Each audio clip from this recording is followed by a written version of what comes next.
পশ্চিম মেদিনীপুরের মোহবনী বিপ্লবী ক্ষুদিরাম বসুর জন্মভিটে। দেশের স্বাধীনতা আন্দোলনে ক্ষুদিরাম এক অমর অধ্যায়। বাংলা সিনেমায় ক্ষুদিরামের নামে অসম্মানজনক সংলাপ অনেকেই মেনে নিতে পারছেন না। পরিচালক রাজ চক্রবর্তীর বিরুদ্ধে সরব ক্ষুদিরামের গ্রামের বাসিন্দারাও। বিপ্লবীর অপমানে কারো চোখে জল। ওনারা চলচ্চিত্র জগতের মানুষ, ভারতবর্ষের স্বাধীনতা সংগ্রাম নিয়ে ওনারা ধারাপাত পড়েওনি আর কোনো জানেওনি। এই ক্ষুদিরাম বসুর অপমান আমরা কেশপুরবাসী এবং মোহবনীবাসী কোনো মতেই আমরা মেনে নিতে পারছি না। ওনাকে এই ভারতবর্ষের স্বাধীনতা সংগ্রামের ইতিহাস এবং পথ জানা দরকার এবং প্রয়োজন আছে। ইনার এই বক্তব্য জন্য আমরা কেশপুরবাসী সহ পশ্চিম মেদিনীপুর জেলায় তীব্র ধিক্কার এবং প্রতিবাদ জানাই।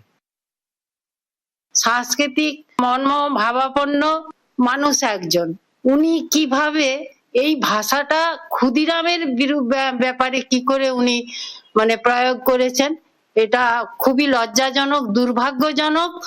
আমরা মোহবনী গ্রামবাসীর পক্ষ থেকে ওনার শাস্তি দাবি করছি। এত কষ্ট হচ্ছে যে যেটা বলা সম্ভব হয়ে উঠছে না। ঝুলিনা ঝোলা এই কথাটা একদমই এর তীব্র প্রতিবাদ জানাচ্ছি। স্টুডেন্টদের কাছে এটা ভুল বার্তা যাচ্ছে। আর উনি যেহেতু শিল্প সংস্কৃতি জগতের মানুষ, এই জগতের একদম পুরো কলঙ্ক। উনি ইতিহাস আগে ভালো করে জানুন,